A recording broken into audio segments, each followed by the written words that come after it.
Hi everyone, it's really a pleasure to welcome you all to your Artificial Intelligence or AI course. In this lecture, we'll review the what, the why, and the who of AI, along with AI applications and history. We'll also review some course logistics and roadmap. So welcome again, and let's get started. First of all, AI has always intrigued people and has been the topic of TV shows and movies for decades. For example, conversing with a computer using natural language has always been a dream for humanity and seen in TV such as Space Odyssey. AI is actually an active and attractive field for the movie-making industry in many ways. It is the perfect candidate topic to craft thrillers, adventures, and dramas and keep people on the edge of their sofa. Like, remember Terminator, AI, Her, Space Odyssey, and HAL, Ex Machina, and so on and so forth. There have been several attempts to define artificial intelligence, but let's start with the most basic definition of intelligence according to the Webster Dictionary. It's the ability to learn and solve problems. This is a definition independently of whether it's human intelligence or machine intelligence. Artificial intelligence, according to Wikipedia, is the intelligence exhibited by machines or software. We are being more specific here and talking about machines and software that show signs of intelligence.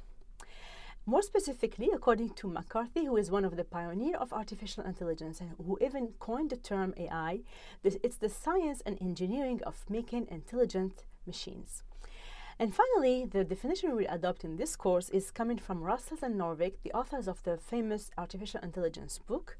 Artificial intelligence is the study and design of intelligent agents, where an intelligent agent is a system that perceives its environment and takes actions that maximize its chances of success. So this is the most specific definitions of all, in which we are talking about intelligent agents and the fact that they perceive their environment and act upon that environment to maximize their chances of success.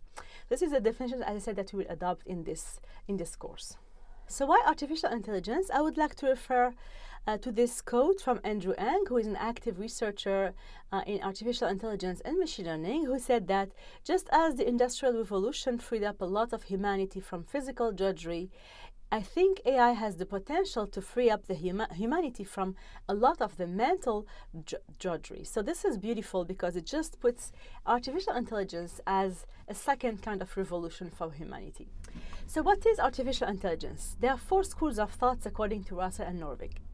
The first one is about acting humanly, in which several researchers defined it as how to make computers have a mind or think. One of them is Hoagland in 1985 that says that it is the exciting new efforts to make computers think, machines with minds in the full and literal sense. The second school of thought is about acting humanly, as defined by Rich and Knight in 1991, as the study of how to make computers do things which at the moment people are better at. The third school of thought is about thinking rationally, in which we want to study the mental faculties through the use of computational models. So we started talking about computational models to mimic the brain or to mimic our mental faculties. And finally, the last school of thought is about acting rationally, as defined by Poole and al. In 1998, which is computational intelligence is the study and the design of intelligent agents. We start talking about intelligent agents in 98, in which we want to design those systems. We don't talk anymore about making the machine has a mind or making the machine think rationally or making the machine act humanly. We want to machine to act rationally rather than humanly. So first of all, let's go through these schools of thought individually. The first school is about thinking humanly, also called the cognitive approach, in which we want to design machines with what? With minds, machines that think in the full and literal sense. This requires first to determine how human thinks. It was actually in the 60s when this kind of cognitive revolution started.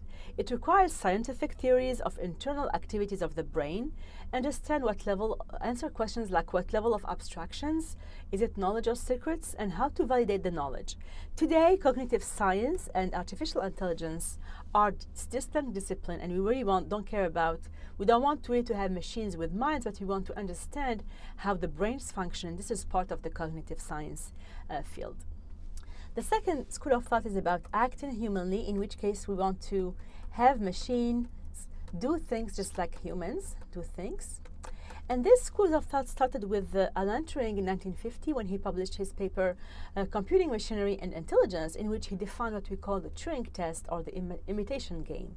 In his test, he actually deemed a computer to be passing a test of intelligence if it can fool a human interrogator. So to picture this, we have a human interrogator on one side, and there is a wall separating this human interrogator from another human and another AI system. So the human interrogator will be asking questions to the other side of the wall, and an AI system would be deemed as intelligent if the human interrogator can tell which is the AI system from which is the human. So it says that it fooled the human interrogator, and it showed that it exhibits some form of intelligence because it was able to do that. So in his paper, Alan Turing also suggested major components of AI, including knowledge reasoning, language understanding, and learning. He also suggested in his paper major components of AI, including knowledge, reasoning, language understanding, and learning. And he finally anticipated many of the problems or many arguments against AI that's coming up in the next 50 years. Acting humanly or making machines do things has actually inspired many discoveries, including flying. So the flying is one example in which actually we made a machine do things based on what we observe in humans and in animals. For example, we know that birds can fly, so the concept of flying, the proof of concept is out there. We know it's possible to fly, but then the process to fly has been invented by humans. We don't see airplanes flapping their wings. However, airplanes use similar, have the same effect of flying using different principles, including aerodynamics processes, etc., etc. So acting humanly has inspired discoveries, even though the process at the end has been different from what we observe in nature. The third school of thought, also called thinking rationally or laws of thoughts, involves using math and logic to do artificial intelligence. It's about codifying the right thinking with logic. And it all started with several Greek schools that developed various forms of logic, such as first-order logics, propositional logic, and more. It uses some notations and rules of inference or derivations for thoughts. And the idea is to codify all knowledge in these representations and use it to derive new knowledge. The problems with this is that, first of all, not all knowledge can be expressed with logical formulations. Sometimes, for example, to express time or space, it's hard and can lead to complicated logical formula for that.